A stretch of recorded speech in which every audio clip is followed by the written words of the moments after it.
മാന്യ പ്രേക്ഷകർക്ക് രക്ഷാമാർഗം പ്രോഗ്രാമിലേക്ക് സ്വാഗതം. ഇന്നത്തെ നമ്മുടെ ചിന്താവിഷയം വളരെ വ്യത്യസ്തമായ ഒന്നാണ്. ഒരു ചോദ്യത്തോടുകൂടി ഞാൻ നിങ്ങളെ സമീപിക്കുകയാണ്.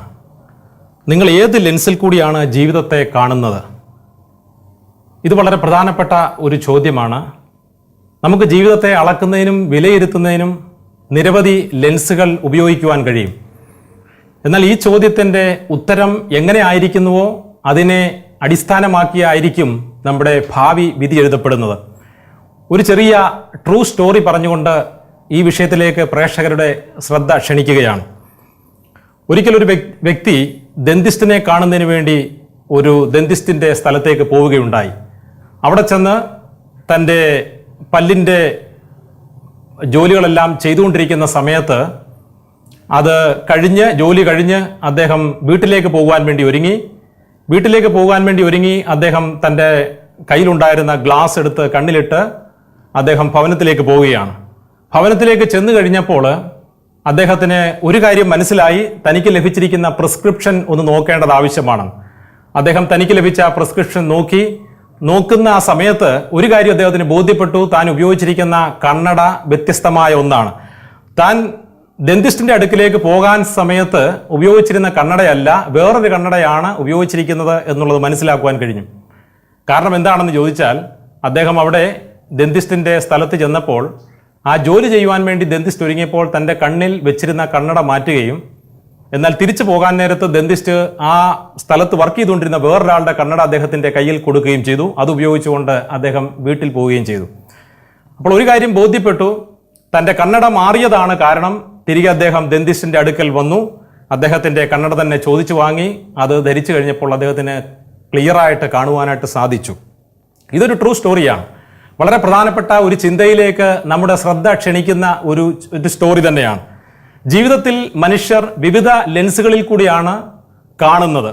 പലതിനെയും വിധി എഴുതുന്നതും വിലയിരുത്തുന്നതും പല ലെൻസുകളിൽ കൂടിയാണ്. ചില ലെൻസുകളെ കുറിച്ച് പറഞ്ഞുകൊണ്ട് ബൈബിളിന്റെ പരമപ്രധാനമായ സത്യം പ്രേക്ഷകരുമായി പങ്കുവെക്കുവാൻ ഞാൻ ആഗ്രഹിക്കുകയാണ്. മനുഷ്യൻ ഉപയോഗിക്കുന്ന ഒരു ലെൻസ് ദ പ്രോസ്പെരിറ്റി ലെൻസാണ്, സമൃദ്ധിയുടെ ലെൻസാണ്. ലൂക്കോസിന്റെ സുവിശേഷം 12-ാം അധ്യായം 16 മുതൽ 21 വരെയുള്ള വാക്യങ്ങൾ വായിച്ചാൽ അവിടെ ഒരു റിച്ച് ഫൂളിനെ കാണുവാൻ കഴിയും. വളരെ ധനവാനായ ഒരു മടയനെ സംബന്ധിച്ച ഒരു ഉപമ നമുക്ക് കാണുവാൻ കഴിയുന്നുണ്ട്.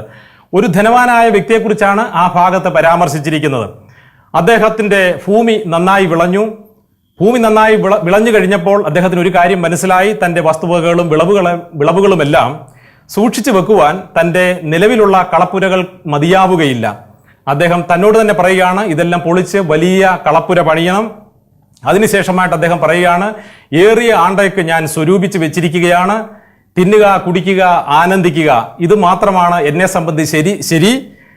എൻ്റെ ജീവിതത്തിൽ ആനന്ദിക്കുവാൻ വേണ്ടിയുള്ളതെല്ലാം ഞാനിതാ സ്വരുക്കൂട്ടിയിരിക്കുന്നു എന്നുള്ള കാര്യം തന്നോട് തന്നെ അദ്ദേഹം പറയുകയാണ്. എന്നാൽ ദൈവം ആ വ്യക്തിയോട് ചോദിക്കുകയാണ്, മൂഢ, ഇന്ന് രാത്രിയിൽ നിന്റെ പ്രാണൻ ഞാൻ നിന്നോട് ചോദിച്ചാൽ നിന്റെ അവസ്ഥ എന്താകും? എന്നിട്ട് ഒടുവിലായിട്ട് ആ ഭാഗം അവസാനിപ്പിക്കുന്നത് ഇങ്ങനെയാണ്: ദൈവ വിഷയമായി സമ്പന്നനാകാതെ തനിക്ക് വേണ്ടി തന്നെ നിക്ഷേപിക്കുന്നവന്റെ ഗതിയാണിത്. എന്തെല്ലാം കരുതി വെക്കുന്നതെല്ലാം അനുഭവിക്കണമെങ്കിൽ അവന് ജീവൻ നിലനിർത്തേണ്ടത് ആവശ്യമാണ്. അവൻ ഭൂമിയിൽ ജീവിച്ചിരിക്കേണ്ടത് ആവശ്യമാണ്. മനുഷ്യൻ വളരെയധികം ചിന്തിക്കുന്നവനാണ്, വളരെയധികം ആഗ്രഹിക്കുന്നവനാണ്. ഇവിടെ മനുഷ്യൻ ഉപയോഗിക്കുന്ന ഒരു ലെൻസാണ് പ്രോസ്പെരിറ്റി ലെൻസ്. ഇന്ന് നമുക്കറിയാം, ലോകത്തിൽ മനുഷ്യൻ അവന്റെ ജീവിതത്തെ വിധി എഴുതുവാൻ വേണ്ടി ഉപയോഗിക്കുന്ന ഒരു ലെൻസ് തന്നെയാണ്. അവൻ പറയുന്നത് ഇങ്ങനെയാണ്: സമൃദ്ധി ഉണ്ടെങ്കിൽ, ഐശ്വര്യമുണ്ടെങ്കിൽ, എല്ലാം അനുഭവിക്കുവാനുള്ള സ്വത്തും വകയും ഉണ്ടെങ്കിൽ ജീവിതം വളരെ സുഖകരമായി തീർന്നിരിക്കുന്നു എന്ന് പറയുന്ന ഒരു കാഴ്ചപ്പാട് വളർന്നു വന്നുകൊണ്ടിരിക്കുകയാണ്. അങ്ങനെയുള്ള കാഴ്ചപ്പാടിൽ വിശ്വസിക്കുന്ന ധാരാളം ആളുകൾ നമ്മുടെ സമൂഹത്തിലുണ്ട്. ചില ആളുകളെ കുറിച്ചുള്ള ചിന്തകൾ എൻ്റെ മനസ്സിലേക്ക് വരികയാണ്. ലോകപ്രസിദ്ധനായ ചാൾസ് ഷ്വാബ്, അദ്ദേഹം the president of largest steel company ആയിരുന്നു. എന്നാൽ അദ്ദേഹത്തെ സംബന്ധിച്ച് പറയുന്നത് അദ്ദേഹം ഒരു ദരിദ്രനായി മരിച്ചു എന്നാണ്. അതുപോലെ തന്നെ എഡ്വേർഡ് ഹോബ്സൺ, അദ്ദേഹം ലോകത്തിലെ ലാർജസ്റ്റ് ഗ്യാസ് കമ്പനിയുടെ പ്രസിഡന്റ് ആയിരുന്നു. അദ്ദേഹം ഒരു മാനസിക രോഗിയായി തീർന്നു എന്നാണ് ചരിത്രം പറയുന്നത്. റിച്ചാർഡ് വിറ്റ്നിയുടെ ചരിത്രം നോക്കുകയാണെങ്കിലും വളരെ വ്യത്യസ്തമാണ്. അദ്ദേഹം ന്യൂയോർക്ക് സ്റ്റോക്ക് എക്സ്ചേഞ്ചിന്റെ പ്രസിഡന്റ് ആയിരുന്നു. എന്നാൽ അദ്ദേഹത്തിന് ജയിലിലേക്ക് പോകേണ്ടി വരികയും പിന്നീട് വളരെ ദാരുണമായ നിലയിൽ മരിക്കേണ്ടതായിട്ടും വന്നു. അതുപോലെ തന്നെ ധാരാളം ആളുകളെ കുറിച്ച് ഇങ്ങനെ കാണുന്നുണ്ട്. വളരെ സമ്പന്നമായ വിധത്തിൽ ജീവിച്ച് ഒടുവിൽ വളരെ നിരാശരായി മരിച്ച ധാരാളം ആളുകളെ കുറിച്ച് ചരിത്രം പറയുന്നുണ്ട്. ലിയോൺ ഫ്രൈസറെ കുറിച്ച് പറയുന്നത് അദ്ദേഹം president of the international banking സെറ്റിൽമെന്റിന്റെ പ്രസിഡന്റ് ആയിരുന്നു. അദ്ദേഹത്തിനും വലിയ ദാരുണമായ അന്ത്യമാണ് സംഭവിച്ചത്. ജെസി ലിവർമോർ ഒടുവിലായിട്ട് സൂയിസൈഡ് ചെയ്യുകയായിരുന്നു. ഇവാൻ ക്രൂഗറും സൂയിസൈഡ് ചെയ്യുകയായിരുന്നു. എന്താണ് ഇതെല്ലാം കാണിക്കുന്നതെന്ന് ചോദിച്ചാൽ, മെറ്റീരിയൽ വെൽത്ത് കൊണ്ട് സ്പിരിച്വൽ വെൽത്ത് ഉണ്ടാക്കുവാനായിട്ട് കഴിയുകയില്ല. ലോകത്തിൽ എന്തെല്ലാം ലഭിച്ചാലും എന്തെല്ലാം നേടുവാൻ കഴിഞ്ഞാലും അതുകൊണ്ട് ഒരു വ്യക്തിക്ക് സംതൃപ്തി ഉണ്ടാകണമെന്നില്ല. ഇവിടെ ബൈബിളിൽ കണ്ട ലൂക്കോസിന്റെ സുവിശേഷത്തിൽ കണ്ട കഥയിലെ വ്യക്തിയും എല്ലാം സ്വരൂപിച്ചു വെച്ച് തിന്നും കുടിച്ചും ആനന്ദിച്ചും വളരെ സുഖത്തോടുകൂടി ജീവിക്കാമെന്ന് കരുതിയെങ്കിലും ദൈവം അവനോട് ആ രാത്രിയിൽ അവന്റെ പ്രാണനെ ചോദിച്ചു കഴിഞ്ഞാൽ അവൻ സ്വരൂപിച്ചു വെച്ചതെല്ലാം ആർക്കാകും എന്ന ചോദ്യം അവനെ അസ്വസ്ഥമാക്കുകയാണ്. എല്ലാ മനുഷ്യരെ അസ്വസ്ഥമാക്കുന്ന ഒരു ചോദ്യമുണ്ട്. എല്ലാം സ്വരൂപിച്ചു വെച്ചിട്ട് അവൻ അനുഭവിക്കാൻ കഴിയാത്ത ഒരു സാഹചര്യമാണ് വരുന്നതെങ്കിൽ അവന്റെ ജീവിതം ഒരു ചോദ്യചിഹ്നമായി മാറും. അപ്പോൾ ഓർക്കുക, ഒന്നാമത്തെ ലെൻസ് എന്ന് പറയുന്നത് ദ പ്രോസ്പെരിറ്റി ലെൻസാണ്, സമൃദ്ധിയുടെ ലെൻസാണ്. ലോകത്തിൽ ഒരു മനുഷ്യന് എല്ലാം നേടിക്കഴിഞ്ഞാൽ അവന് വളരെ സുഖത്തോടെ ജീവിക്കാം എന്ന് പറയുന്ന, പഠിപ്പിക്കുന്ന, പ്രചരിപ്പിക്കുന്ന ആ ഒരു ഫിലോസഫി വേദപുസ്തക പ്രകാരം അത് തെറ്റാണ്. അതുകൊണ്ട് ഒരു വ്യക്തിക്ക് സുഖകരമായി ജീവിക്കുവാൻ കഴിയുകയില്ല. ഒടുവിൽ അവൻ ആ ഒരു ചോദ്യത്തിനും ഉത്തരമില്ലാത്തവനായി തീരുമെന്നുള്ളത് ഒരു യാഥാർത്ഥ്യം തന്നെയാണ്. അതുകൊണ്ട് ദ പ്രോസ്പെരിറ്റി ലെൻസ് എന്ന് പറയുന്നത് ഒരു കാപട്യമാണ്, അതൊരു വഞ്ചനയാണ്. അത് മനുഷ്യനെ ലക്ഷ്യസ്ഥാനത്ത് എത്തിക്കാത്തതാണ്. എല്ലാം നേടി സുഖകരമായിട്ട് ഈ ഭൂലോകത്തിൽ ജീവിക്കുവാൻ കഴിയുമെന്ന് പഠിപ്പിക്കുന്ന ഫിലോസഫി, ആ ഫിലോസഫി അനുസരിച്ച് ഒരാൾ എല്ലാം നേടിയിട്ടും ഒടുവിൽ അവൻ അതെല്ലാം ആസ്വദിക്കുവാൻ കഴിയുന്നില്ലെങ്കിൽ അവന്റെ ജീവിതം ശൂന്യമായി തീരുകയാണ്. ഇവിടെ രണ്ടാമത്തെ കാര്യം എന്ന് പറയുന്നത് മനുഷ്യൻ ഉപയോഗിക്കുന്ന മറ്റൊരു ലെൻസ് ദ പ്ലഷർ ലെൻസാണ്, ആനന്ദത്തിന്റെ ലെൻസാണ്. ആ ലെൻസിൽ കൂടിയാണ് അവൻ ജീവിതത്തെ കാണുന്നത്. 2 തിമോത്തിയോസ് 3:4 നാം കാണുന്നുണ്ട്, അന്ത്യകാലത്ത് മനുഷ്യൻ ഭോഗപ്രിയരാകും. മനുഷ്യന് പ്ലഷറിന് വേണ്ടിയുള്ള, ആനന്ദത്തിന് വേണ്ടിയുള്ള, ഫണ്ടിന് വേണ്ടിയുള്ള അമിതമായ അഭിനിവേശം മനുഷ്യനുണ്ടാകും. ഇന്ന് മനുഷ്യന് പ്ലഷറിന് വേണ്ടിയുള്ള ഒരു ഭ്രാന്തമായ അഭിനിവേശത്തിലാണ്. മനുഷ്യൻ എങ്ങനെയെങ്കിലും സുഖിക്കണം എന്നുള്ള ഒരു ചിന്ത മനുഷ്യനെ ഭരിച്ചുകൊണ്ടിരിക്കുകയാണ്. എങ്ങനെയെങ്കിലും സന്തോഷിക്കുവാനായിട്ടുള്ള വല്ലാത്ത ഒരു ഭ്രമം മനുഷ്യനെ പിടിച്ചിരിക്കുകയാണ്. എങ്ങനെയാണെങ്കിലും അത് സാരമില്ല, ഏത് വിധത്തിലും സുഖം കണ്ടെത്തുവാൻ വേണ്ടി മനുഷ്യൻ വളരെയധികം പരക്കം പാഞ്ഞുകൊണ്ടിരിക്കുകയാണ്. എന്നാൽ എന്താണ് സംഭവിക്കുന്നത് ചോദിച്ചാൽ, എത്ര സുഖത്തിന് വേണ്ടി മനുഷ്യൻ ഓടിയാലും അവസാനം അവന് അസുഖകരമായ ചില ചോദ്യങ്ങൾക്ക് മറുപടി കൊടുക്കേണ്ടി വരും. അവന്റെ ജീവിതത്തിന്റെ മരണത്തോട് സമീപിക്കുമ്പോൾ അവന് ചില ചോദ്യങ്ങൾക്ക് മുമ്പിൽ നിസ്സഹായനായി തീരുമെന്നുള്ളത് ഒരു യാഥാർത്ഥ്യമാണ്. ഹൃദയമാകുന്ന സിംഹാസനത്തിലേക്ക് ആനന്ദത്തെ പ്രതിഷ്ഠിക്കുമ്പോൾ ജീവിതം സുഖകരമാകുമെന്ന് പലരും കരുതുന്നുണ്ട്. എന്നാൽ അത് തികച്ചും തെറ്റായ ഒരു തത്വം തന്നെയാണ്, തെറ്റായ ഒരു ആശയം തന്നെയാണ്.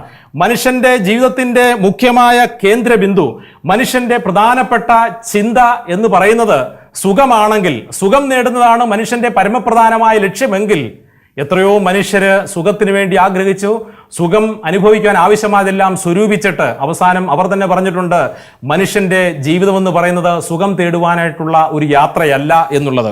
അപ്പോൾ സുഖം എന്ന് പറയുന്നത് സുപ്രീം ഗോൾ ആണെന്ന് ചിന്തിച്ചു കഴിഞ്ഞാൽ അത് ജീവിതത്തിലെ ഏറ്റവും വലിയ അപകടമാണെന്ന് ബൈബിൾ പ്രഖ്യാപിക്കുകയാണ്. അതാണ് 2 തിമോത്തിയോസ് 3:4 നമുക്ക് കാണുവാനായിട്ട് കഴിയുന്നത്. അന്ത്യകാലത്ത് മനുഷ്യർ ഭോഗപ്രിയരാകുമെന്നാണ് പറഞ്ഞിരിക്കുന്നത്. വേദപുസ്തകത്തിന്റെ ഡയറക്റ്റ് ഫുൾഫിൽമെന്റ് നടന്നുകൊണ്ടിരിക്കുകയാണ്. മനുഷ്യൻ എത്രത്തോളം ഭോഗപ്രിയരായാലും അവൻ അവസാനം ഡിസപ്പോയിന്റഡ് ആയിട്ട് തീരുമെന്നുള്ളത് ഒരു യാഥാർത്ഥ്യം തന്നെയാണ്. സുമേറിയൻ സംസ്കാരത്തിൽ ഒരു പറച്ചിൽ ഇങ്ങനെ ഉണ്ടായിരുന്നു, fill your belly day and night, make merry, let days be full of joy, dance and make music day and night. നിന്റെ വയറ് നിറയ്ക്കുക, ആവശ്യത്തിന് പാട്ടുകൾ പാടുക, ഡാൻസ് ചെയ്യുക, വളരെയധികം സന്തോഷത്തോടുകൂടി സുഖിച്ച് ജീവിക്കുക. ഇതായിരുന്നു സുമേറിയൻ സംസ്കാരത്തിൽ ജീവിതത്തെക്കുറിച്ചുള്ള വീക്ഷണം. ഇതുപോലെയുള്ള ജീവിത വീക്ഷണം ഇന്നും പ്രചരിക്കുന്നതായിട്ട് നമുക്ക് കാണുവാനായിട്ട് കഴിയുന്നുണ്ട്. ഏൻഷ്യന്റ് ഈജിപ്തിലും ഇങ്ങനെയുള്ള സംസ്കാരം ഉണ്ടായിരുന്നു. അതുപോലെ തന്നെ എപ്പിക്യൂറിയനിസത്തിന്റെ പിതാവായ എപ്പിക്യൂറിയസും പറയുന്നതും ജീവിതത്തെക്കുറിച്ചുള്ള അദ്ദേഹത്തിന്റെ ധാരണയും തിന്നുക, കുടിക്കുക, ആനന്ദിക്കുക, ജീവിതം പ്ലഷറിന് വേണ്ടിയുള്ളതാണ്, ആനന്ദത്തിനുള്ള ഒരു അവസരവും കളയരുത്, അതാണ് ജീവിതത്തിന്റെ സുപ്രീം ഗോൾ. എന്നാൽ ഈ സുപ്രീം ഗോളിന് വേണ്ടി മനുഷ്യൻ പ്രയത്നിച്ചിട്ട് ഒടുവിലായിട്ട് നിരാശയിൽ ചെന്ന് വീഴുന്നതാണ് മാനവ ചരിത്രം എന്ന് പറയുന്നത്. മനുഷ്യൻ ഒരിക്കലും സുഖം തേടുവാൻ വേണ്ടിയുള്ള അവന്റെ യാത്ര ഒടുവിൽ അവനെ സമാധാനത്തിൽ, സന്തോഷത്തിൽ കൊണ്ടെത്തിക്കുന്നില്ല എന്നുള്ളത് ഒരു യാഥാർത്ഥ്യം തന്നെയാണ്. മൂന്നാമത്തെ മനുഷ്യൻ ഉപയോഗിക്കുന്ന ലെൻസ് എന്ന് പറയുന്നത് ദ ലെൻസ് ഓഫ് സെൽഫ് ആണ്. അവന്റെ സ്വയം കേന്ദ്രീകൃതമായ ലെൻസാണ്. അവനൊരു പ്രത്യേക ലെൻസ് ഉപയോഗിച്ചുകൊണ്ടാണ് ലോകത്തെ വീക്ഷിക്കുന്നത്. യെശയ്യാവിന്റെ പുസ്തകം 14:12 മുതൽ 14 വരെയുള്ള വാക്യങ്ങളിൽ നമ്മൾ വായിക്കുന്നുണ്ട്, ദൂതൻ ദൈവത്തോട് മറുക്കുകയാണ്, ദൈവത്തോട് എതിർത്ത് നിൽക്കുകയാണ്. ദൂതന്റെ ആഗ്രഹം ദൈവത്തിന്റെ സിംഹാസനം തട്ടിയെടുക്കണമെന്നുള്ളതാണ്. അത്യുന്നതനോട് ഞാൻ സമനാകുമെന്ന് പറയുകയാണ്. ദൈവത്തിന്റെ സിംഹാസനത്തിൽ നിന്ന് ദൈവത്തെ ഇറക്കിവിട്ട് മനുഷ്യൻ തന്നെ ദൈവമാകുവാൻ വേണ്ടിയുള്ള ആഗ്രഹം. ഞാൻ തന്നെ എൻ്റെ വിധി തീരുമാനിക്കുന്നു, ഞാൻ തന്നെ എനിക്ക് വേണ്ടി തീരുമാനമെടുക്കുന്നു, ഞാൻ തന്നെയാണ് എൻ്റെ തെറ്റും ശരിയും തീരുമാനിക്കുന്നത് എന്നുള്ള വിധത്തിലുള്ള ഒരു കാഴ്ചപ്പാടും സംസ്കാരവും ഫിലോസഫിയും ഇന്ന് വന്നുകൊണ്ടിരിക്കുകയാണ്. മനുഷ്യൻ ഇന്ന് ഇൻഡിവിജ്വൽ ഫ്രീഡം ലഭിച്ചിരിക്കുകയാണ്. അവന് ശരി ഏതാണ് തെറ്റാണെന്ന് അവനവന് ചിന്തിക്കുന്നതിനും അവനവന്റെ ലെൻസിൽ കൂടി കാര്യങ്ങളെ വിലയിരുത്തുവാനും കഴിയുമെന്നുള്ള വിധത്തിൽ ഒരു സംസ്കാരം ഇവിടെ വളർച്ച പ്രാപിച്ചുകൊണ്ടിരിക്കുന്നു. എന്നാൽ ബൈബിൾ ഇതിനെ ശക്തമായി വിമർശിക്കുകയാണ്. ദൈവത്തിന്റെ ലെൻസിൽ കൂടി മനുഷ്യന്റെ പ്രശ്നങ്ങളെ വിലയിരുത്തുവാനായിട്ടാണ് ദൈവവചനം പറയുന്നത്. ബൈബിളിൽ എന്താണോ മനുഷ്യനെ കുറിച്ച് പ്രതിപാദിച്ചിരിക്കുന്നത് അതിന്റെ വെളിച്ചത്തിൽ കാര്യങ്ങളെ കാണണം എന്നുള്ളതാണ് നമുക്ക് മനസ്സിലാക്കുവാൻ കഴിയുന്ന വളരെ പ്രധാനപ്പെട്ട കാര്യം. ദൈവത്തിന്റെ സിംഹാസനത്തിൽ നിറക്കിവിട്ട് മനുഷ്യൻ തന്നെ മനുഷ്യന്റെ വിധികർത്താവാകുവാൻ ശ്രമിക്കുന്നത് തികച്ചും അപകടകരമായ കാര്യമാണ്. ഇന്ന് നമുക്കറിയാം, ധാരാളം മനുഷ്യർ ഇതുപോലുള്ള പ്രവൃത്തികളിൽ ഏർപ്പെട്ടുകൊണ്ടിരിക്കുകയാണ്. അവനവന്റെ ശരിയും തെറ്റും അവനവന് തീരുമാനിക്കുവാൻ കഴിയുമെന്നുള്ള ഒരു ഫിലോസഫി സ്വീകരിച്ചുകൊണ്ട് ധാരാളം ആളുകൾ ഇന്ന് ലോകത്തിൽ ജീവിച്ചുകൊണ്ടിരിക്കുകയാണ്. എന്നാൽ ബൈബിൾ പറയുന്നു, മനുഷ്യനെ സംബന്ധിച്ച മനുഷ്യന്റെ പ്രശ്നവും മനുഷ്യന്റെ പ്രശ്നത്തിന്റെ പരിഹാരവും എല്ലാം കാണണമെന്നുണ്ടെങ്കിൽ വേദപുസ്തകമാകുന്ന ബൈബിൾ ആകുന്ന ലെൻസ് ഉപയോഗിക്കണം. അത് ഉപയോഗിക്കുമ്പോൾ മാത്രമാണ് നാം ആരാണെന്ന് മനസ്സിലാക്കുവാനായിട്ട് കഴിയുന്നത്, നമ്മുടെ പ്രശ്നം എന്താണെന്ന് മനസ്സിലാക്കുവാനായിട്ട് കഴിയുന്നത്, നമുക്ക് എന്താണ് വേണ്ടത് എന്നുള്ളത് കാണുവാനായിട്ട് കഴിയുന്നത്. യാക്കോബിന്റെ പുസ്തകം 4-ാം അധ്യായം 7-ാമത്തെ വാക്യത്തിൽ നാം വായിക്കുന്നുണ്ട്, ദൈവത്തിന് കീഴടങ്ങുവിൻ, പിശാചിനോട് എതിർത്ത് നിൽപ്പീൻ. മനുഷ്യനെ സംബന്ധിച്ച് ദൈവത്തിന്റെ പ്രതീക്ഷ എന്ന് പറയുന്നത് ദൈവത്തിന് കീഴടങ്ങുക എന്നുള്ളതാണ്, ദൈവത്തിന്റെ മകനായി തീരുക എന്നുള്ളതാണ്, ദൈവത്തിന്റെ മകളായി തീരുക എന്നുള്ളതാണ്. ലോകത്തിൽ മനുഷ്യൻ തന്നെ മനുഷ്യന്റെ തെറ്റും ശരിയും തീരുമാനിക്കുവാൻ തുടങ്ങിക്കഴിഞ്ഞാൽ ദൈവത്തിന് സ്ഥാനമില്ലാതെയാകും. ദൈവത്തിന് സ്ഥാനമില്ലാതെയായി കഴിഞ്ഞാൽ മനുഷ്യൻ നിരാശയിൽ ചെന്ന് അവസാനിക്കുമെന്ന് ബൈബിൾ പഠിപ്പിക്കുകയാണ്. അപ്പോൾ സ്വയം കേന്ദ്രീകൃതമായ ലെൻസ്, നാം തന്നെ ഉപയോഗിക്കുന്ന ലെൻസ്, ജീവിതത്തെ വിധി എഴുതുവാൻ വിലയിരുത്തുവാൻ മനുഷ്യൻ തന്നെ ഉപയോഗിക്കുന്ന ലെൻസ് അപകടകരമാണ് എന്ന് ദൈവവചനം പഠിപ്പിക്കുകയാണ്. 4-ാമത്തെ ലെൻസ് എന്ന് പറയുന്നത് ബൈബിളാണ്. ബൈബിളിൽ കൂടിയാണ് ജീവിതത്തെ വിലയിരുത്തേണ്ടത്. റോമാലേഖനം 3:23-24 വാക്യങ്ങളിൽ നാം വായിക്കുന്നു, ഒരു വ്യത്യാസവുമില്ല, എല്ലാവരും പാപം ചെയ്ത് ദൈവതേജസ് ഇല്ലാത്തവരായി തീർന്നു. അവന്റെ കൃപയാൽ യേശുക്രിസ്തുവിങ്കലെ വീണ്ടെടുപ്പ് മൂലം സൗജന്യമായത്രേ നീതീകരിക്കപ്പെടുന്നത്. നാം വിശുദ്ധ വേദപുസ്തകം വായിക്കുമ്പോൾ അതൊരു കണ്ണാടിയാണെന്നും സങ്കല്പിച്ചുകൊണ്ട് അതിന്റെ അടുത്തേക്ക് വരുമ്പോൾ നമുക്ക് ഒരു കാര്യം കാണുവാൻ കഴിയും. തേജസ് നഷ്ടപ്പെട്ട മനുഷ്യന്റെ മുഖം അവിടെ കാണുവാനായിട്ട് കഴിയും. അവന് ഒരു രക്ഷകനെ അതിൽ കാണുവാനായിട്ട് കഴിയും. വേദപുസ്തകമാകുന്ന കണ്ണാടിയുടെ മുമ്പിലേക്ക് ഒരു വ്യക്തി വരുമ്പോൾ അവന്റെ അവസ്ഥ എന്താണെന്ന് കാണുവാൻ കഴിയും. അതാണ് യഥാർത്ഥ ലെൻസ്. മനുഷ്യൻ ആരാണെന്ന് കാണിച്ചു കൊടുക്കുന്ന ലെൻസാണത്. മനുഷ്യന്റെ രക്ഷകനെ കാണിച്ചു കൊടുക്കുന്ന ലെൻസാണത്. അവന്റെ പാപം നിറഞ്ഞ അവസ്ഥ ആ മിറർ കാണിച്ചു കൊടുക്കുകയാണ്, വേദപുസ്തകമാകുന്ന കണ്ണാടി കാണിച്ചു കൊടുക്കുകയാണ്. വീണ്ടും വേദപുസ്തകത്തിലേക്ക് വരുമ്പോൾ അവന്റെ പാപമാകുന്ന കുഷ്ഠം നിർമ്മാർജ്ജനം ചെയ്യുവാൻ കഴിവുള്ള രക്ഷകനെയും വേദപുസ്തകമാകുന്ന ലെൻസ് കാണിച്ചു കൊടുക്കുകയാണ്. അത് കണ്ടു കഴിയുമ്പോൾ, കർത്താവേ, ഞാനൊരു പാപിയാണ്, എൻ്റെ പാപം കുഷ്ഠം പോലെയാണ്, എൻ്റെ പാപങ്ങൾക്ക് വേണ്ടി അവിടുന്ന് അവസാന തുള്ളി രക്തം വരെയും എനിക്ക് വേണ്ടി നൽകി, എനിക്ക് വേണ്ടി മരിച്ചു, ഉയർത്തെഴുന്നേറ്റു എന്നുള്ള കാഴ്ചപ്പാടിലേക്ക് ഒരു വ്യക്തിക്ക് വരുന്നതിനും അവൻ അതുവരെയും ഉപയോഗിച്ചിരുന്ന എല്ലാ ലെൻസുകളും വലിച്ചെറിഞ്ഞ് അവൻ്റെ ജീവിതത്തെ വേദപുസ്തകമാകുന്ന ലെൻസിൽ കൂടി കണ്ട് ജീവിതത്തെ ക്രമീകരിക്കുന്നതിനും കഴിയുമെന്നുള്ളത് ഒരു യാഥാർത്ഥ്യമാണ്. ദൈവത്തിന് കീഴടങ്ങേണ്ടത് വളരെ ആവശ്യമാണ്.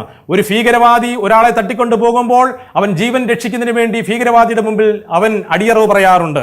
എന്നാൽ ദൈവത്തിന്റെ വചനം പറയുന്നു, അവൻ ഭയം കൊണ്ടാണ് ഒരു വ്യക്തി ടെററിസ്റ്റിന്റെ മുമ്പിൽ കീഴടങ്ങുന്നതെങ്കിൽ യേശുക്രിസ്തുവിന്റെ മുമ്പിൽ ഏതൊരു വ്യക്തിയും കീഴടങ്ങേണ്ടതിന്റെ ആവശ്യകത എന്ന് പറയുന്നത് സ്നേഹത്തിന്റെ പേരിലാണ്. കാരണം മനുഷ്യനെ അവൻ അത്രത്തോളം സ്നേഹിച്ചു. അത്രത്തോളം മനുഷ്യനെ സ്നേഹിച്ച യേശുക്രിസ്തു ആകുന്ന രക്ഷകനെ കാണിച്ചു തരുന്ന ലെൻസാണ് വിശുദ്ധ ബൈബിൾ. മനുഷ്യന്റെ പാപത്തിന്റെ അവസ്ഥ കാണിച്ചു തരുന്ന ലെൻസാണ് വിശുദ്ധ ബൈബിൾ. പ്രിയ പ്രേക്ഷകരെ, യേശുക്രിസ്തു ആകുന്ന രക്ഷകനെ നിങ്ങൾക്ക് കാണുവാൻ വിശുദ്ധ ബൈബിളിലേക്ക് തന്നെ മടങ്ങി വരിക. നിങ്ങളുടെ പാപം നിറഞ്ഞ അവസ്ഥ കാണുവാൻ ബൈബിളിലേക്ക് മടങ്ങി വരിക. നിങ്ങളുടെ പാപങ്ങൾക്ക് വേണ്ടി യേശുക്രിസ്തു മരിച്ചു എന്നുള്ള കാഴ്ച കാണുവാൻ വിശുദ്ധ ബൈബിളാകുന്ന ലെൻസ് ഉപയോഗിക്കുക. അങ്ങനെ കർത്താവായ യേശുക്രിസ്തുവിനെ ഹൃദയത്തിൽ ഏകരക്ഷകനും കർത്താവുമായി സ്വീകരിക്കുക. അങ്ങനെ സ്വീകരിക്കുമ്പോൾ ജീവിതത്തിന് പുതിയൊരു അർത്ഥമുണ്ടാവുകയാണ്, സ്വർഗരാജ്യത്തിന്റെ അവകാശിയായി തീരുകയാണ്. ഈ സന്ദേശം നിങ്ങൾക്ക് ഹൃദ്യമായി തോന്നുന്നുവെങ്കിൽ, യേശുക്രിസ്തുവിനെ സ്വീകരിക്കുവാൻ നിങ്ങൾ താല്പര്യപ്പെടുന്നുവെങ്കിൽ ഇപ്പോൾ എന്നോടൊപ്പം ഈ ലളിതമായ പ്രാർത്ഥന പ്രാർത്ഥിച്ച് കർത്താവായ യേശുക്രിസ്തുവിനെ സ്വീകരിക്കുവാൻ ഞാൻ സ്നേഹപൂർവ്വം അഭ്യർത്ഥിക്കുകയാണ്. നമുക്ക് പ്രാർത്ഥിക്കാം. സ്നേഹവാനായ ദൈവമേ, സ്വർഗ്ഗപിതാവേ, ഈ മനോഹരമായ സമയത്തിനായി സ്തോത്രം. അവിടുത്തെ പുത്രനായ യേശുക്രിസ്തുവിനായിട്ട് നന്ദിയോടുകൂടി സ്തോത്രം. അവിടുത്തെ പുത്രനായ യേശുക്രിസ്തു എൻ്റെ പാപങ്ങൾക്ക് വേണ്ടി മരിച്ചുവെന്നും ഉയർത്തെഴുന്നേറ്റുവെന്നും ഞാൻ വിശ്വസിക്കുന്നു. എൻ്റെ പാപം ഒരു കുഷ്ഠം പോലെയാണ് എന്ന് ഞാൻ മനസ്സിലാക്കുന്നു. എന്നാൽ മറുവശത്ത് രക്ഷകനായി യേശുക്രിസ്തു ഉണ്ട് എന്നുള്ളത് ഞാൻ മനസ്സിലാക്കുന്നു. കർത്താവായ യേശുക്രിസ്തുവിനെ എൻ്റെ ഏകരക്ഷകനും കർത്താവുമായി ഞാൻ സ്വീകരിക്കുന്നു. ആമേൻ. ദൈവം ഈ വചനങ്ങളാൽ നമ്മെ ഓരോരുത്തരെയും അനുഗ്രഹിക്കുമാറാകട്ടെ. വീണ്ടും നമുക്ക് അടുത്ത എപ്പിസോഡിൽ കണ്ടുമുട്ടാം. God bless you. അരശതാബ്ദത്തിലധികം കാലത്തെ സഫലകരമായ സുവിശേഷ സാഹിതി സേവനത്തിലൂടെ അനേകരുടെ ജീവിതത്തിൽ വ്യക്തിമുദ്ര പതിച്ച ഒരു അനുഗ്രഹീത സാഹിത്യകാരനും ഗുരുശ്രേഷ്ഠനും ഗുഡ് ന്യൂസ് മിനിസ്ട്രീസിന്റെ വിദഗ്ധ ശില്പിയുമായിരുന്ന പണ്ഡിറ്റ് M.M. ജോൺ അവറുകളെപ്പറ്റി ക്രൈസ്തവ സാഹിത്യ അക്കാദമി 1989 പ്രസിദ്ധീകരിച്ച പുരാവൃത്തങ്ങൾക്കിടയിൽ ഒരു പുരുഷ കേസരി എന്ന സ്മരണികയുടെ ഇംഗ്ലീഷ് പതിപ്പ് വിൽപ്പനയ്ക്ക് തയ്യാർ. 12 ക്രൈസ്തവ സുവിശേഷ സാഹിത്യപ്രവർത്തകരുടെ പണ്ഡിറ്റ് M.M. ജോണിനെ കുറിച്ചുള്ള സവിശേഷ സ്മരണകളാണ് ഈ ഗ്രന്ഥത്തിന്റെ ഉള്ളടക്കം. An eminent man amidst ancient books എന്ന ഈ ഗ്രന്ഥത്തിന്റെ ഇംഗ്ലീഷിലേക്കുള്ള തർജ്ജമ നിർവഹിച്ചിരിക്കുന്നത് ശ്രീ ജോർജ് ജോൺ അവറുകളാണ്. പുസ്തകം ആവശ്യമുള്ളവർ ഞങ്ങളുമായി ബന്ധപ്പെടുക. The director, good news ministries, Akkulam road, Trivandrum 695031. Telephone 0471 244 8079.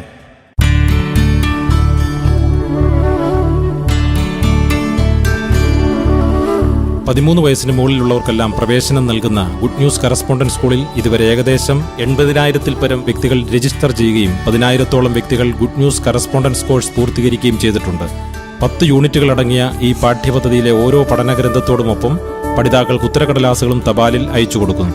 ഓരോ പുസ്തകവും പഠിച്ചതിന് ശേഷം പഠിതാക്കൾ ഉത്തരക്കടലാസുകൾ പൂരിപ്പിച്ച് ഞങ്ങളുടെ ഓഫീസിലേക്ക് തിരികെ അയച്ചു തരുന്നു. ഞങ്ങൾക്ക് ലഭിക്കുന്ന ഉത്തരക്കടലാസുകൾ പരിശോധിച്ച് മാർക്കിട്ട് അവ അടുത്ത പഠന പുസ്തകത്തിനൊപ്പം പഠിതാക്കൾക്ക് അയച്ചു കൊടുക്കുന്നു. ഇങ്ങനെ 10 യൂണിറ്റ് വിജയകരമായി പൂർത്തിയാക്കുന്നവർക്കെല്ലാം ഡിപ്ലോമയും ബൈബിളും ലഭിക്കുന്നതാണ്. നിങ്ങൾ ഭൂലോകമെങ്ങും പോയി സകല സൃഷ്ടിയോടും സുവിശേഷം അറിയിക്കുക എന്ന നമ്മുടെ കർത്താവായ യേശുക്രിസ്തുവിന്റെ മഹാനിയോഗത്തിനനുസൃതമായി തിരുവനന്തപുരം പട്ടം കേന്ദ്രമാക്കി ചാൾസ് അന്നമ്മ ജോൺ ദമ്പതികൾ 1977 സമാരംഭിച്ച സുവിശേഷ പ്രസ്ഥാനമാണ് ഗുഡ് ന്യൂസ് മിനിസ്ട്രീസ്. സുവിശേഷീകരണം ലക്ഷ്യമാക്കിയുള്ള ലഘുലേഖകൾ, ക്രൈസ്തവ വനിതാ മാഗസിൻ, ക്രൈസ്തവ ഭക്തിഗാനങ്ങളുടെ ഓഡിയോ CD, യൂത്ത് മിനിസ്ട്രി ഇവയാണ് ഞങ്ങളുടെ മുഖ്യ പ്രവർത്തനങ്ങൾ. ആ മനുഷ്യൻ ഇതാ, ആഘോഷമോ ദുരിതമോ, എൻ്റെ ഇരിപ്പിടത്തിൽ ഒരു പുതിയ ജനനം ആവശ്യമോ, മദ്യത്തെ തോൽപ്പിക്കാം, മനുഷ്യനെ വിജയിക്കാം, ലാസ്റ്റിംഗ് പീസ് എന്നീ ലഘുലേഖകൾ വായനക്കാർക്കും വിതരണക്കാർക്കും ലഭ്യമാണ്. കൂടുതൽ വിവരങ്ങൾക്കായി 0471 244 8079 എന്ന ഫോൺ നമ്പറിലോ 9496261095 എന്ന മൊബൈൽ നമ്പറിലോ ഇമെയിൽ വിലാസത്തിലോ ഞങ്ങളുമായി ബന്ധപ്പെടുക. ഞങ്ങളുടെ വിലാസം: the director, good news ministries, Akkulam road, Trivandrum 695031. ഇപ്പോൾ ഗുഡ് ന്യൂസ് മിനിസ്ട്രീസ് സ്ഥാപകരിൽ ഒരാളായ ഡോക്ടർ ചാൾസ് ജോൺ ഇംഗ്ലീഷിൽ നിന്നും സ്വതന്ത്ര വിവർത്തനം ചെയ്ത് ശബ്ദം നൽകി അവതരിപ്പിക്കുന്ന അതാണെന്റെ രാജാവ് എന്ന വീഡിയോ കാണാവുന്നതാണ്. ലോകത്തിൽ ഇതുവരെ ജനിച്ചിട്ടുള്ള വ്യക്തികളിൽ ഏറ്റവും ശ്രേഷ്ഠനാരാണ് എന്ന ചോദ്യത്തിന് ദൈവവചനമായ ബൈബിൾ നൽകുന്ന ഉത്തരമാണ് കർത്താവായ യേശുക്രിസ്തു. അനിതര സാധാരണമായ ജനനം, നിഷ്കളങ്ക ജീവിതം, അതുല്യമായ അധ്യാപനം, അന്യാദൃശ്യങ്ങളായ അത്ഭുത പ്രവൃത്തികൾ, അനവധി പ്രവചനങ്ങളുടെ നിവൃത്തി, പാപപരിഹാര ബലിമരണം, വിസ്മയകരമായ ഉയിർത്തെഴുന്നേൽപ്പ് എന്നിങ്ങനെ പോകുന്നു യേശുക്രിസ്തുവിൻ്റെ നിസ്തുല്യമായ സവിശേഷതകൾ. എന്തോരത്ഭുത പുരുഷൻ ക്രിസ്തു, തൻ്റെ മഹിമ നിസ്തുലം. ഇത്ര മഹാനായി ഉത്തമനാകും ഒരുത്തനെ ഉലകിൽ കാണുമോ? അതാണെൻ്റെ രാജാവ്. അവിടുന്ന് ജാതിമതഭേദമന്യേ ഏവരുടെയും രാജാവാണ്. നീതിയും ന്യായവുമുള്ള രാജാവ്. അവൻ യുഗങ്ങളുടെ രാജാവാണ്. അവിടുന്ന് സ്വർഗത്തിന്റെ അധിപനായ രാജാവാണ്. അവൻ മഹത്വത്തിന്റെ രാജാവാണ്. അവിടുന്ന് രാജാതി രാജാവും കർത്താധി കർത്താവുമാണ്. അതാണെൻ്റെ രാജാവ്. താങ്കൾക്ക് ആ രാജാവിനെ അറിയാമോ? എൻ്റെ രാജാവ് സർവ്വസ്വതന്ത്രമായ പരമാധികാരമുള്ള രാജാവാണ്. അവിടുത്തെ സീമകളില്ലാത്ത സ്നേഹത്തെ വിവരിക്കുവാൻ എൻ്റെ വാക്കുകൾ അപര്യാപ്തമാണ്. അവൻ സർവശക്തനായ ദൈവമാണ്. അവനിൽ കപടമില്ല. അവൻ ഉറപ്പുള്ളവനും കുലുങ്ങാത്തവനുമാണ്. അവൻ ശാശ്വത യശസ്വിയാണ്. അവൻ സർവാധിപത്യമുള്ള സർവശക്തനാണ്. അവൻ നിഷ്പക്ഷമായ കാരുണ്യത്തിന്റെ ഉറവിടമാണ്. താങ്കൾക്ക് ആ രാജാവിനെ അറിയാമോ? ചക്രവാള സീമകളെ ഭേദിച്ച് ഈ ഭൂമിയിൽ വന്നിട്ടുള്ള ഏറ്റവും വലിയവനാണവൻ. അവിടുന്ന് സാക്ഷാൽ ദൈവപുത്രൻ. അവനാണ് പാപികളുടെ ഏകരക്ഷകൻ. അവൻ നാഗരികതയുടെ നടുത്തൂണാണ്. അവനൊപ്പം പറയാനൊരാളുമില്ല. അവന് മുൻപനായി അവനോട് തുല്യനായ ആരുമില്ല. അവിടുന്ന് വിശ്വസാഹിത്യത്തിലെ ഏറ്റവും ഉദാത്തമായ ചിന്താവിഷയമാണ്. തത്വശാസ്ത്രത്തിലെ അത്യുംഗ വ്യക്തിയാണവൻ. യഥാർത്ഥ ദൈവശാസ്ത്രത്തിന്റെ വിധാതാവാണ് അവിടുന്ന്. അവൻ മാത്രമാണ് സർവ്വതാ യോഗ്യനായ രക്ഷിതാവ്. ഒന്ന് ചോദിക്കട്ടെ, താങ്കൾക്ക് ആ യേശുവിനെ വ്യക്തിപരമായി അറിയാമോ? അവിടുന്ന് ബലഹീനർക്ക് ബലം പകരുന്നു. പരീക്ഷകളിലും പരിശോധനകളിലും കൂടെ കടന്നുപോകുന്നവർക്ക് സഹായകനാണ്. നമ്മോട് സഹതാപമുള്ള കരുണാമയനാണ്. നമ്മെ ബലപ്പെടുത്തുകയും നിലനിർത്തുകയും ചെയ്യുന്നവൻ. അവിടുന്ന് നമുക്ക് വഴികാട്ടിയും കാവലുമാണ്.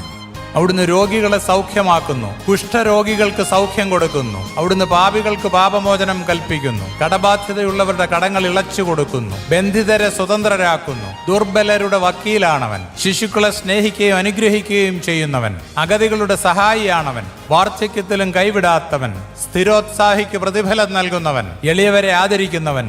ഈ യേശുവിനെ അറിയുവാൻ താങ്കൾ ശ്രമിക്കുമോ? അവനാണ് ജ്ഞാനത്തിലേക്കുള്ള വഴികാട്ടി. അവനാണ് പരിജ്ഞാനത്തിന്റെ ഉറവിടം. വിടുതലിന്റെ വഴിത്താരയാണവൻ. സമാധാനത്തിന്റെ മാർഗമാണവൻ. നീതിയുടെ പാതയാണ് അവിടുന്ന്. വിശുദ്ധിയിലേക്കുള്ള വിശാലമായ വാതായനമാണവൻ. മഹത്വത്തിന്റെ വാതിലാണവൻ. പ്രിയ സ്നേഹിത, താങ്കൾക്ക് ഈ യേശുവിനെ അറിയാമോ? മറ്റാരുമായും താരതമ്യം ചെയ്യാൻ കഴിയാത്ത ജീവിതമാണ് അവൻ്റേത്. അവിടുന്ന് ചെയ്യുന്ന നന്മകൾക്ക് അതിരില്ല. അവന്റെ ദയ എന്നേക്കുമുള്ളത്. അവിടുത്തെ സ്നേഹത്തിനൊരിക്കലും ഏറ്റക്കുറച്ചിലില്ല. അവന്റെ വചനങ്ങൾ സകലത്തിനും മതിയായത്. അവൻ കൃപ സമൃദ്ധിയായി നൽകുന്നു. അവിടുത്തെ ഭരണം നീതിയുള്ളത്. അവന്റെ മുഖം മൃദുവായത്. അവന്റെ ചുമട് ലഘുവാണ്. അവനെ ഞാൻ എങ്ങനെ വർണ്ണിക്കും? എന്റെ പരിമിതമായ വാക്കുകളാൽ വിവരിക്കുവാൻ സാധ്യമല്ലാത്ത വിധം അവിടുന്ന് അവർണ്ണനീയനാണ്. അവൻ ആരെന്ന് ഗ്രഹിക്കുവാൻ പ്രയാസമാണ്. അവൻ അജയ്യനാണ്. അവനെ എതിരിടാൻ ആരാലും സാധ്യമല്ല. നിങ്ങളുടെ മനസ്സിൽ നിന്നും അവനെ പറിച്ചെറിയാൻ സാധ്യമല്ല. അവനെ അതിജീവിക്കുവാൻ ആർക്കും കഴിയുകയില്ല. അവനെ കൂടാതെ ജീവിക്കുവാനും ആർക്കും സാധ്യമല്ല. പരീശന്മാർക്ക് അവനെ വഹിക്കാൻ കഴിഞ്ഞില്ല. പക്ഷേ അവന്റെ പ്രവർത്തനങ്ങൾക്ക് തടയിടാനും അവർക്ക് കഴിഞ്ഞില്ല. പീലാത്തോസ് അവനിൽ ഒരു കുറ്റവും കണ്ടെത്തിയില്ല. ഹെരോദാവിന് അവനെ കൊല്ലുവാൻ കഴിഞ്ഞില്ല. മരണത്തിന് അവനെ കീഴ്പ്പെടുത്തുവാൻ കഴിഞ്ഞില്ല. കല്ലറയ്ക്ക് അവനെ അടക്കി വെക്കുവാൻ കഴിഞ്ഞില്ല. അവൻ മരിച്ചു. 3-ാം നാൾ കല്ലറയിൽ നിന്നും ഉയർത്തെഴുന്നേറ്റു. അതാണ് എൻ്റെ രാജാവ്. അവനെ കൈക്കൊണ്ട് അവന്റെ നാമത്തിൽ വിശ്വസിക്കുന്ന ഏവർക്കും ദൈവമക്കളാകുവാൻ അവൻ അനുവദിക്കുന്നു. നിങ്ങൾ അവനിൽ വിശ്വസിക്കുന്നുവോ? കാൽവറി ക്രൂശിൽ രക്തം ചിന്തി മാനവജാതിയുടെ പാപത്തിന്റെ പരിഹാരത്തിനു വേണ്ടി മരിച്ച് 3-ാം നാൾ മരണത്തെയും പാതാളത്തെയും ജയിച്ച് ജയഭേരിയോടെ ഉയർത്തെഴുന്നേറ്റ് ജീവിക്കുന്ന ലോകരക്ഷകനായ യേശു ക്രിസ്തുവിനെ താങ്കളുടെ സ്വന്തം രക്ഷിതാവായി സ്വീകരിച്ചിട്ടുണ്ടോ? ഇല്ലെങ്കിൽ ഇന്ന് തന്നെ സ്വീകരിക്കുമോ? ഞാൻ നിങ്ങൾക്ക് പരിചയപ്പെടുത്തിയ യേശു ക്രിസ്തു എൻ്റെ രക്ഷകനും കർത്താവുമാണ്. നിങ്ങളുടെയോ?